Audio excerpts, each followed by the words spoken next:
Good afternoon, and welcome to the White House. My name is Macon Phillips. I'm the Director of New Media here, and we're really excited. We've had a big day today. Earlier this morning, Vivek Kundra, the federal CIO, announced a new site up in New York that has the promise of bringing in a whole new level of transparency and accountability in government. And we have been spending all day talking to people about the site, explaining what it's all about, and we're really excited now to be able to take that directly to you. So why don't you give everybody sort of an overview of what you talked about this morning, and then I'll start asking some questions. Great. So we talked about a new website called usaspending.gov, and we fundamentally changed the way we're approaching technology investments. This new platform, for the first time now, enables everybody, the American people, to actually be the watchdogs, the auditors, and the innovators when it comes to looking at how the United States government is spending billions of dollars in information technology.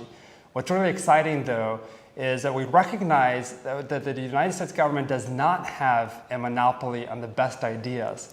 And we want to make sure that we're able to tap into the ingenuity of the people like you who are out there.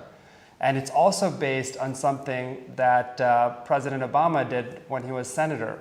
There was a bill called the Obama-Coburn Act, which drove transparency into spending across the federal government. What this site is doing now is we're taking it to the next level. We're setting a whole new foundation when it comes to transparency, responsibility, and accountability. And we've been working very closely also with Senator Harper, who's been a champion of making sure that we have greater transparency and accountability when it comes to the $70+ billion IT portfolio. We encourage you to visit the website and help us find innovative ways in how we can change the way we're spending money on information technology, and also help us find the third way. Okay, great. Okay, guys, so start your questions. I'm following everybody. It seems like the feed's working. The first question that I've got, though, I'm not quite sure if I understand correctly, so I'm just going to read it out loud. It's from Timothy, who asks, will Exhibit 53 and 300 be tied to contracts data? Does that make sense? Yes, absolutely. So Timothy, if you go to the data feeds section of the website, what you'll notice is that we've provided the Exhibit 53 and the 300, so you actually have the raw data. But more importantly, if you go to any of the departments, pick USDA, for example, if you click down on the investment itself, what you'll notice is you can get a profile of a specific investment, and there's data around prime contractors. And you can see specifically which prime contractor is working on a specific IT initiative, but you can also see how the CIO is rating that initiative, how it's performing when it comes to cost, schedule, and whether it's actually meeting the performance objectives that were promised up front when funding was appropriated. Great. Okay, so just in case we didn't say this at the top of the presentation here, but the URL, if you want to check out the site and you haven't had a chance to yet, is it.usaspending.gov. Yep. So one of the questions that we've been getting all day that would be good to sort of help off the bat is you have projects rated by well-performing and behind milestones. How do you actually get that data, and how do you make sure that data is accurate? Sure. So what we've done is, for the first time now, it used to be that agencies would report data on an annual basis on the health of their IT project. And on a quarterly basis, essentially most of them would tell you that it was more of a paperwork exercise. It would be a cut and paste. What we've done now is we've moved the needle in terms of reporting so that it actually happens on a monthly basis. So every 30 days, agencies are going to be reporting around cost, around schedule, and also the rating of the CIO. And CIOs are going to be evaluating these investments on a number of areas. And if you actually click on the CIO rating, you'll see specifically what those factors are.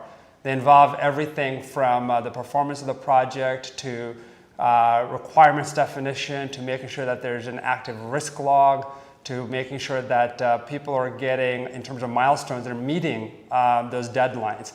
And that composite index allows you to get both the quantitative side of the health of a project, which is cost and schedule, but also the qualitative side of a project, because you want to make sure that you have the ability to factor in the judgment and the experience of the CIO as they evaluate the investment. It may all be fine in terms of cost and schedule, but there may be huge issues when it comes to maybe it's the wrong project, or there's an X factor that no one is thinking about, and we want to make sure that you're getting the full picture. Great. So can you also touch on a little bit about within the site, the different tools that are available for sharing data and for matching that data up, and what it means to have feeds and what it means for that community? There are a couple of guiding principles here. A core part of what we've done here is we've made sure that across the board on the site that there's a share button, and you could share that chart or the expenditure or the project itself with anybody in an online way. So the ability to be able to organize online and follow certain IT projects, or actually follow certain agencies, departments, interests, is enabled through this sharing capability. So whether you're on Facebook or on Twitter or Delicious, any of the social networking platforms, you'll be able to take that data. Secondly, through the data feeds, what we've done is we've democratized the data that underlies this performance. And you'll be able to take that data and slice and dice and cube it and mash it up in different ways. You could actually get XML feeds from the platform itself, and you could design your own online community that follows how a project is performing. We've also provided tools around analysis that allow you to do comparative analysis. You can actually see what happens to Homeland Security when it's actually aggregated or created, and what happens when it comes to IT investments versus Department of Education. So all those tools are designed to allow you to be able to provide us with the feedback in terms of how we move forward and make smarter decisions, and enables you to actually be the watchdog, the auditor, and the innovator when it comes to how we're spending your money.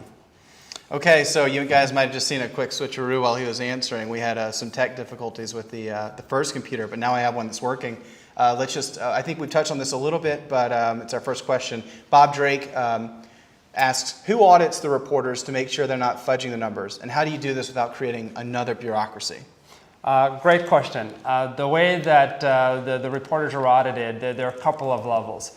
Of course, you already have currently the inspector generals who act as independent entities that look at the reporting itself. Also, when the CIOs roll up that information, the Office of Management and Budget has the ability to look at that data and make sure that it's not fudged. But most importantly, for the first time now, the American people will be able to also see this. They'll be able to see the data, they'll be able to see the reporting, and through the feedback mechanisms, they would be able to provide us with anonymous feedback, especially if you know of IT initiatives that are in trouble. We would welcome that feedback. As a matter of fact, we encourage that through this platform. So a follow-up to that is from Brian and Joan. I guess that's 2 for 1. What will the timeline be for CIOs to rate projects? Many are not yet rated. Sure. So if you look at the front of the website, the home page, what you'll notice is at the lower right-hand corner, there's a number. And that number reflects how many investments have been rated. And if you click on there, you'll actually see which agencies actually went out there and rated their projects versus those that didn't. They have 30 days from today to go out there and make sure they've rated every single project. But what's great about this is we have visibility into who is rating them and who is not rating those investments. Great. And then Paul asks, how do you define IT? Like, what's the scope of these projects? And that's a question that agencies have been working on for decades. And the challenge there is, consider this, for an organization like NASA, where do you draw that line? Is it the ground system? Is it the space systems? Right now, the agencies are defining what IT investments equate to, and they're also defining in terms of what the major investments are that need to be monitored across the board. But as a principle, when we look at operations of agencies, network infrastructure, data centers, security, applications, especially those that serve a mission of the agencies, fall into that category. Great. And we had a comment from Megan. who said she isn't scared to admit that she doesn't have a really specific idea of what we're talking about here. I mean, this is really in the weeds of technology. So maybe you could take a step back and explain to people who might understand different contract vehicles and whatnot. Why does this matter to the American citizen, the American taxpayer? The reason it's important is, especially in this tough economic time, it's very important that the government spend money wisely. And President Obama has led in terms of when it comes to transparency and open government, especially with the Obama-Coburn Act. If you go, for example, to usaspending.gov and you type on search any word, you'll be able to actually see how your taxpayer dollars are being spent. But more important than that is to be able to make sure that as we make this information available publicly, that in the public square, we can have a discussion around how we make our government better. How do we make sure that our government is serving you? And how do we make sure that we're not spending money that doesn't yield the benefits that were promised? How do we make sure that taxpayer dollars are spent on projects and initiatives that actually produce the dividends we're looking for? And how do we make sure that we don't continue on a path in Washington for far too long where billions of dollars are spent, yet nothing comes out of those initiatives?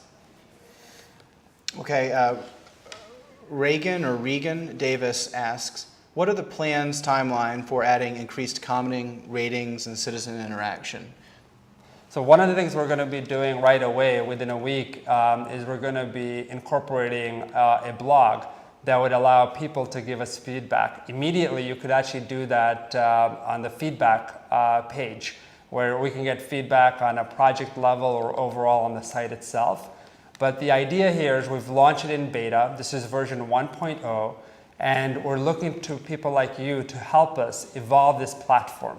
We're looking for suggestions in terms of what features would be useful, how we make information available visually, what would add the greatest benefit, and also in terms of online organizing, what can we do to make it easier for you to organize, to hold us accountable?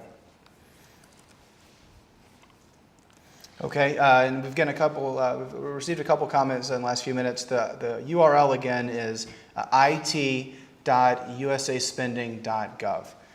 And so Kathy has a pretty simple question. Will it list what percentage of our tax money is going into this? How does it break out the various investments? And maybe you could go through a little bit of how you can drill in on the different agencies all the way down to the specific projects. Sure. So right now, if you go to the main website, the usaspending.gov website, you can see the entire United States budget. And you could see the percentages also in terms of how money is allocated in different areas.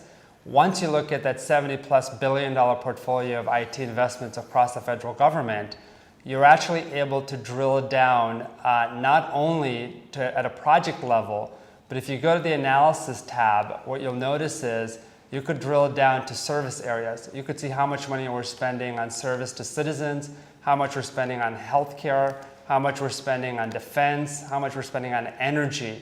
So part of this platform enables the easy utility of visualization tools to be able to drill down to where you could see percentages.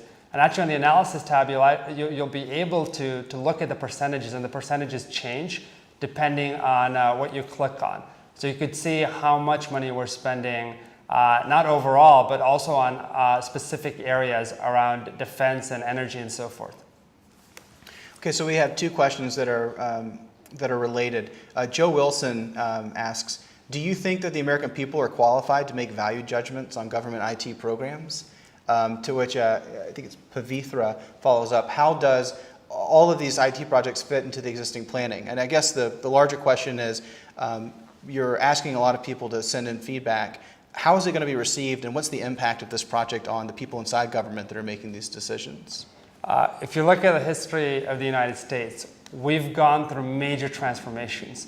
It used to be that Jefferson and Adams were separated by vast distance during the founding of the Republic itself, that they would send letters, and it wouldn't take minutes or hours, but it would take days or weeks to communicate. Then came various revolutions from agricultural to industrial, to where transportation infrastructure was developed further. So we started with letters and telegrams and emails. Across each of those revolutions, what we recognized was that government had to change, it had to adapt. Today, you can email, whether it's your representative or government officials. And in the same way now, when we enter this Web 2.0 world, this digital world, we're going to have to make a lot of changes on our end, on the government side. For the first time, Macon is here in terms of new media, and he's tried a lot of really neat and innovative things, and he's pushing the envelope in terms of making sure that the White House is on Facebook and Twitter and SlideShare, among many, many other networks. In the same way, agencies across the federal government are going to have to make the appropriate investments to transform themselves to be able to not just deal with the Web 2.0 world, the digital world, but to be able to thrive and to serve you in this new reality. Okay, well, they're coming in fast and furious now. So this question was actually asked, and then somebody else said they'd like to answer too. First was from Doug, and then also from Roger.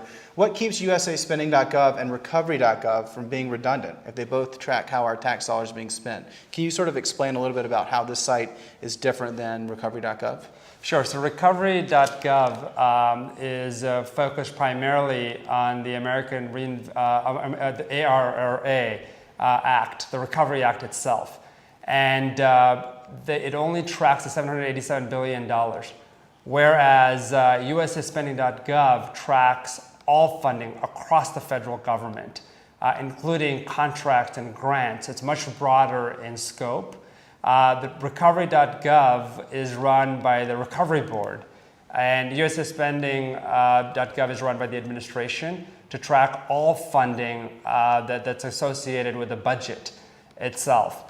Now, what we're doing is we're making sure that as we make investments, whether it's on recovery.gov or on USAspending.gov, that we can cross-fertilize and leverage those assets so that we simplify it and make it easy for people to access that information.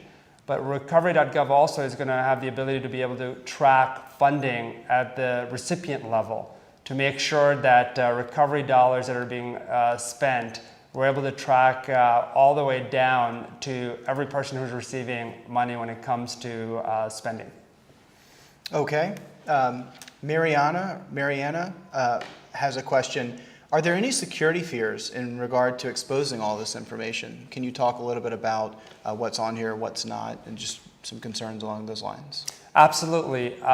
When we embark on this journey towards transparency and lay a new foundation for transparency itself, we have to be mindful that there are certain things that can't be released due to national security reasons. And we have to be mindful of the data that we release, and the quality of that data also can impact certain markets. And it's very important that as the United States government releases information, that there's a balance between radical transparency and making sure that we're not compromising national security in any way. So you're absolutely right that there's definitely a balance that we have to strike between the two. Okay. Kathy Heath has a question. Who will really look at our feedback? What is the level of personnel who will see this before the president looks at the good stuff? How much middle management is being used to analyze data before the president gets his hands onto it? I guess the question is, where does this feedback go? So the feedback is actually going directly to the CIOs of various agencies, and also to the Office of Management and Budget. But we're going to launch the blog that would allow the public to also see what type of feedback is coming in into this platform itself, so that we could jointly together evolve this platform from version 1.0 in beta, where we are today, to version 2.0 and further. Okay. Regan, she corrected my pronunciation, asks, right now, a lot of these dollar figures exist in a vacuum to the citizen. Is there historical or past comparisons that might be added to measure against? Absolutely, and actually there is some data already. If you look at the analysis tab that looks at enacted budgets going way back to 2001, and allows you to see the comparative analysis between agency expenditures and also comparative analysis when it comes to specific spending around whether it's infrastructure or steady state spending. But we want to make sure as we put more and more data online that part of what we accomplish is the ability to analyze and slice and dice data in many different ways. Okay. Bob Gorley has a question. I'm wondering, how can we scale this incredible capacity to other mission areas in the Fed space and outside the Fed government? So part of what we've begun on is to roll out this platform. It's the first step to drive the government to become more transparent and open. And we've got a number of other initiatives like recovery.gov already. We've got Open for Questions, the Open Government Initiative that make up this composite profile of what the president is trying to accomplish, to create a more open and transparent government. As we embark on this journey, we're going to uncover inevitably a number of issues. And what we want to do is with version 1.0 is to look at what's happening in this space so we can scale it across the government. And the administration is committed to making sure that we're driving transparency across the whole government. Okay, we got a question from Carl, and I know you have some experience with this from your last job, but how will the administration encourage the private sector to use this data to build applications that drive innovation and accountability? So this fits in very nicely with another initiative we have called data.gov. On data.gov, what we've done is we've democratized data on every aspect of government operations. Everything from FAA flight times to EPA's toxic waste plants to what's happening in health and human services. What happens is when you democratize data, you build a platform where the private sector, the NGO community, the American people can all innovate and create useful applications to serve the public. If you looked at what the Sunlight Foundation did, it actually launched a competition as soon as we launched data.gov. And already you can see a number of applications. One of those applications I actually used today, which was flight times. And it lets you know the average flight times, delays, and also on-time flights and which ones to pick so you could make more intelligent decisions. So in the same way, think about what you could possibly do when you start marrying various data sets. The dream here is to have somebody, a grad student, at 3 in the morning looking at various data sets, and at the intersection of those data sets, they found value. Just like in life, true value lies at the intersection of multiple disciplines, whether that's mathematics and music or psychology and art. In the same way, we believe that by democratizing this data, we can innovate and create whole new markets like the DoD did when it released data around satellites. It created a whole GPS industry to the point where we don't even think about it when we use our iPhones or maps. Okay, Monique asks a question. Is the site going to go into enough detail to be truly transparent? So maybe talk a little bit about how you define transparency when you're looking at this level of detail. So I'll answer that with a question. If every 30 days you know the milestone of every project and where it stands, you know whether they're on schedule or not, you know how much money an agency has spent, and you know what the CIO thinks about that investment, you know who has a prime contract, and also what the GAO, the IGs think about that, and making all that information available to you moves us in that direction. And what we want to do ultimately is get as close to real time as possible as we get more and more data, not just on a monthly basis, but on a real-time basis. But that's going to take time. It's going to take changing the way we collect information. But this is the first step, looking at it, changing the frequency of data collection from an annual to quarterly, now to monthly basis. Okay. Chris asked a pretty good question. If a program is failing, do you, your office, have the authority to fire those people? And if not, what are the outcomes here that will actually come from this participation? What we're looking for is to make those sensible decisions around saying, well, wait a second, if a program is 10 years behind schedule, millions of dollars over budget, does it make sense at all to continue to plow more money into this? And those are the types of decisions we're going to be making based on this new platform. And based on the feedback we also get from you, is the ability to look at this project and decide which projects do we want to divest from and which projects do we want to invest in. Because we want to make sure that we move capital to where it's being most effective and where it's adding the greatest value. Okay. This is a pretty good one from Stephen Balcom. He asks, what's the single most important thing you learned from your DC experience that you'd like to repeat nationally? The most important experience, of course, is when you democratize data, when you engage the American people and you begin with the assumption that you do not have a monopoly on the best ideas, what you'll realize is innovation will be driven, and the government needs to reject the self-image that it cannot innovate. By making this information available and by engaging the American people, we together can drive and create a government and move it towards good governance, move it towards a government that actually creates value, delivers projects and initiatives on time, and ultimately serves the American people. Okay, getting a couple of questions. Just got one from Nina who asks, how are you going to make this data understandable to the average citizen, yet maintaining a clear overview?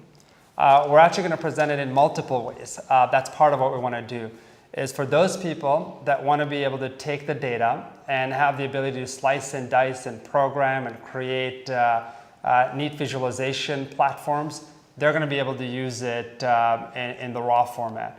We're also going to be creating charts, and we're going to be creating rich visualization platforms like we have with the analysis page that will allow a person who doesn't want to spend the time or isn't interested in programming to be able to use that information. And lastly, we're making sure that we're using plain language so that people can understand what it is that we're accomplishing on the website itself. Okay, Thomas Moore asks one that sort of touches on a lot of things that we've been talking about here at the White House. How will data.gov, and I think the dashboard as well, help healthcare initiatives? So part of what Director Orzak talks about is the ability to run comparative analysis.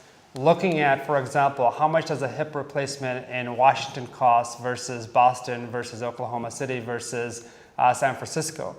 And making that data available and making that information available over time will allow us to run those type of comparative analysis that are not available today and move much more towards evidence-based medicine. Great. And so Timothy Yini asks, and this is our last question, unless we get one more squeeze in here. I'm looking at the data feeds and the key linkages are missing, contract numbers, vendor names, all this sort of stuff. Will you add these critical keys to the data in the near future? And maybe you can talk a little bit about data quality and where we're starting and where we're trying to go. Sure. So with data quality, one of the big challenges, of course, is you've got a federal government that spends over $70 billion on information technology. And at the same time, it has over 10,000 plus systems. So one of the things we're doing is we're trying to make sure through this process, as we get feedback from you, we look at the data itself. Right before we went live, we asked all the CIOs and agencies to submit the data. And we recognized that the closer we got to going live, there are more and more changes to the data because data quality was improving because we were shining light on those processes. And what we're going to accomplish over time is we're going to see the data quality improve. Is it perfect right now? Absolutely not. Is it going to get better? Absolutely.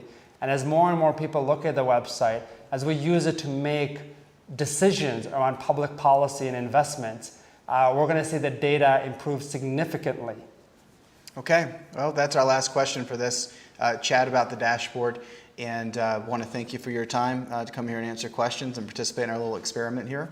And thank everybody out there for participating. And stay tuned at our Facebook page, facebook.com/WhiteHouse.